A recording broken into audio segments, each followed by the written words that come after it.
नमस्कार दोस्तों, तो आइए नजर डालते हैं देश भर की तमाम बड़ी खबरें और मुख्य समाचारों पे। तो आइए दोस्तों नजर डालते हैं सबसे पहले और सबसे अहम खबर के बारे में जो आ रही है हमारे सीधे देश के प्रधानमंत्री की ओर से, जहां देखा जा रहा है कि डीजीपी की कॉन्फ्रेंस में पीएम मोदी बोले कि पुराने कानून को खत्म किया जाए और इसी के साथ साथ पुलिस फोर्स में नए तकनीकियों के लिए पुलिस वालों को ट्रेनिंग दी जाए। आपको बता दें दोस्तों, 57वीं ऑल इंडिया पुलिस कॉन्फ्रेंस में हमारे देश के प्रधानमंत्री ने पहली बार हिस्सा लिया और इसी के दौरान उन्होंने ये सारी बातें बोली। और चलिए दोस्तों इसी के साथ नजर डालते हैं अगली खबर के बारे में, जहाँ देखा जा रहा है कि भारत के लिए खुशखबरी सामने आ रही है, क्योंकि योनेक्स कंपनी जो मशहूर बैडमिंटन रैकेट बनाती है, उस कंपनी ने बोला है कि वो जल्द ही अपने बैडमिंटन रैकेट जो है वो भारत में मैन्युफैक्चर करना शुरू कर देंगे, जिसकी वजह से जो इनके क्वालिटी वाले महंगे बैडमिंटन रैकेट हैं उनकी कीमतों में लगभग 30% तक की गिरावट देखी जाएगी भारत में। तो चलिए दोस्तों इसी के साथ आगे बढ़ते हैं और नजर डालते हैं अगली खबर के बारे में, जहां आपको बताते हैं कि इस गणतंत्र दिवस पर कर्तव्य पथ पर देखेंगे लगभग देश भर के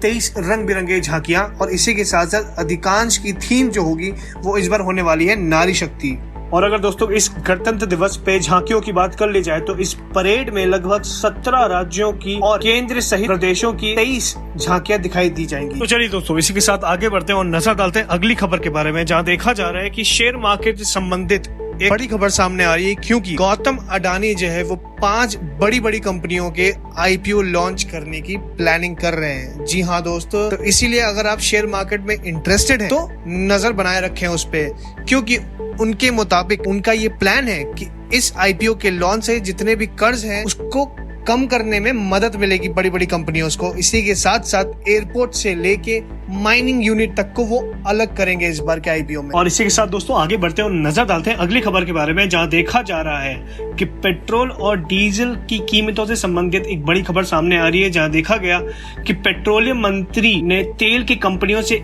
एक अपील की, और इस अपील के द्वारा उन्होंने कहा कि अगर गाठे से उभर चुके हैं तो कीमतों को घटाया जाए जल्द से जल्द। और अपने इस स्टेटमेंट को मजबूत करने के लिए हमारे देश के पेट्रोलियम मंत्री हरदीप सिंह पुरी बोले कि कच्चे तेल की कीमत अंतर्राष्ट्रीय लेवल पे काफी लो चल रही है और इसी के साथ साथ सभी तेल कंपनियों की अंडर रिकवरी भी बंद हो चुकी है, तो अब तेल की कीमत जो है उसको घटाया जाए। ऐसे दोस्तों आपके अनुसार कितनी कीमतें जो है वो पेट्रोल और डीजल के दाम में गिराई जाएं, कृपया करके अपनी राय कमेंट बॉक्स में हमें जरूर बताएं। और इसी के साथ साथ दोस्तों खबरों को और आगे बढ़ने से पहले आपसे रिक्वेस्ट है छोटी सी, यदि अगर आप हमारे चैनल पे नए हैं तो इस चैनल को सब्सक्राइब करना ना भूलें दोस्तों। तो चलिए दोस्तों इस सभी के बाद अब बढ़ते हैं अगली खबर के बारे में, जहां जानते हैं राहुल गांधी की जुड़ी पद यात्रा के बारे में। जी हाँ दोस्तों, आपको बता दें कि राहुल गांधी की ये पद यात्रा अपने आखिरी चरण पे है और इसी के साथ साथ ये पद यात्रा भी जम्मू में चल रही है। और यहाँ तक कि दोस्तों जब ये यात्रा जम्मू में चल रही थी तब हाल ही में जम्मू में एक ब्लास्ट हुआ, जिसकी वजह से इस यात्रा पे हाई अलर्ट भी जारी कर दिया गया। और इसी ब्लास्ट को मद्देनजर रखते हुए दोस्तों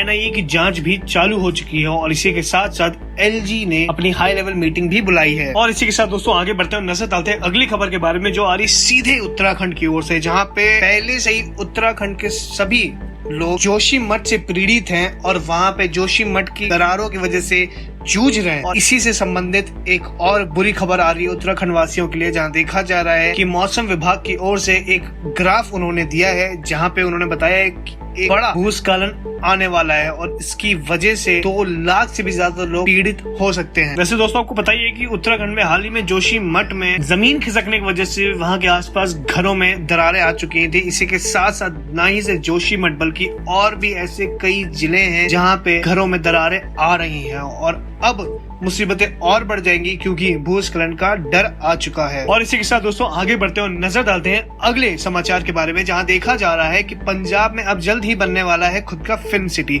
जी हाँ दोस्तों, पंजाब में भगवंत सरकार की ओर से एक बड़ा ऐलान हुआ है, जहाँ पे उन्होंने बताया है कि पंजाब में अब जल्द ही फिल्म सिटी बनने वाला है और इसके लिए प्लान भी उसके लिए जारी कर दिया गया है। और इसी के साथ साथ उन्होंने बोला है कि बॉलीवुड को अब जोड़ेंगे पंजाबी सिनेमा से। तो आइए दोस्तों नजर डालते हैं अगली खबर के बारे में, जो आ रही है सीधे हिमाचल प्रदेश की ओर से, जहां देखा जा रहा है कि हिमाचल प्रदेश की फुटबॉल टीम गुजरात के लिए रवाना हो चुकी है। आपको बता दें दोस्तों 25 जनवरी से ऑल इंडिया फुटबॉल चैंपियनशिप खेली जाएगी और आपको बता दें ये चैंपियनशिप गुजरात में सूरत शहर में इसका मुकाबला होगा। और इसी के साथ आपको ये भी बताते हैं कि हिमाचल प्रदेश की जो फुटबॉल टीम है उसमें से 30 खिलाड़ियां सेलेक्ट हुए थे,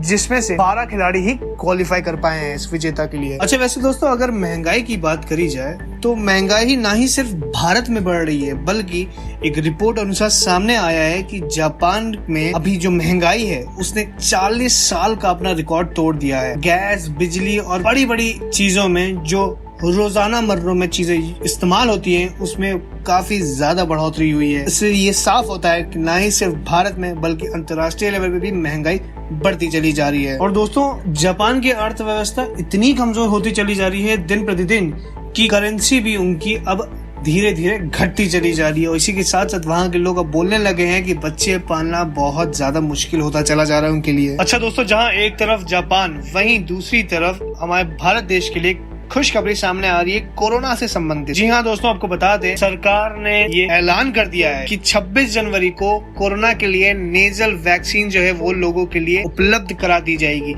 इसी के साथ साथ भारत बायोटेक के जो एमडी है उन्होंने ये भी बोल दिया है कि ना ही सिर्फ इंसान बल्कि पशुओं के लिए भी जो उनमें लंपी वायरस बीमारी फैल रही थी उसके लिए भी वैक्सीन जो है वो अगले महीने हम लोग लॉन्च करने वाले हैं। अच्छा, वैसे दोस्तों जहां 26 जनवरी की इतनी बातें हो ही रही हैं, तो 26 जनवरी से संबंधित एक और बात आपको बताते हैं कि इस 26 जनवरी को बसंत पंचमी पड़ रही है। जी हाँ दोस्तों, विद्या की देवी सरस्वती जी का उत्सव 26 जनवरी को मनाया जा रहा है और इसी उत्सव पर आप नई विद्या या कोर्स की शुरुआत भी कर सकते हैं। इसी के साथ साथ शिक्षा से जुड़ी चीजों का दान भी कर सकते हैं, यानी गरीब बच्चों में आप स्कूल बैग, किताबें, पेन कुछ भी दान करना बहुत अच्छा माना जाता है। चलिए दोस्तों, खबरों में आगे बढ़ते हैं और नजर डालते हैं अगली खबर के बारे में, जहां देखा जा रहा है कि बागेश्वर धाम बाबा की कंट्रोवर्सी में एक बड़ा अपडेट आ गया है। जहां देखा जा रहा है कि चमत्कारी बाबा को लेके पहली बार छत्तीसगढ़ के मुख्यमंत्री भूपेश बघेल जी ने बोल दिया कि चमत्कार दिखाना जादूगरों का काम है,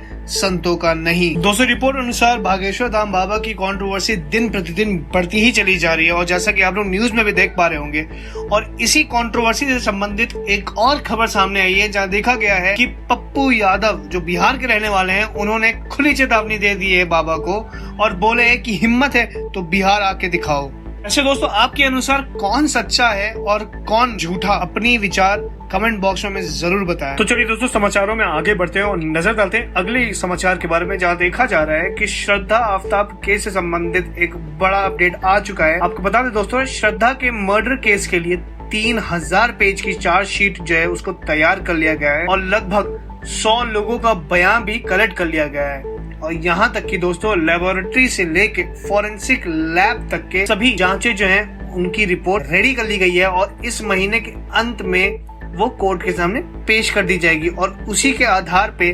आफ्ताब को सजा सुनाई जाएगी। तो चलिए दोस्तों, समाचारों में आगे बढ़ते हैं और नजर डालते हैं अगले समाचार के बारे में, जहां देखा जा रहा है कि खेल समाचार से संबंधित एक बुरी खबर सामने आ रही है भारत के लिए। जहां देखा गया कि हॉकी वर्ल्ड कप जो दोस्तों चल रहा है उसमें भारत बाहर हो चुका है। जी हाँ दोस्तों, न्यूजीलैंड वर्सेस इंडिया के बीच में जो मैच हो रहा था, इसके बीच में पेनल्टी शूट आउट में न्यूजीलैंड ने भारत को 5-4 से हरा दिया। जी हाँ दोस्तों, एंड मौके पे भारत जो है वो चूक गया। अच्छा, वैसे दोस्तों खबरों में और आगे बढ़ने से पहले आपके स्वास्थ्य संबंधित एक रिसर्च सामने आ रही है, जहां देखा जा रहा है कि वैज्ञानिकों ने एक रिपोर्ट में बताया दिया है कि आज के तौर पे लोगों को जो विटामिन डी की कमी हो रही है उसका भी कारण बन सकता है अल्जाइमर। अच्छा, वैसे जिनको ना पता हो तो उनको मैं बताना चाहता हूँ कि अल्जाइमर एक ऐसी बीमारी होती है जहाँ पे इंसान जो है वो छोटी छोटी चीजें जो है रोजाना तौर पे वो उसको भूलना शुरू कर देता है और अगर इसका इलाज ना कराया जाए तो आगे बढ़ते बढ़ते ये एक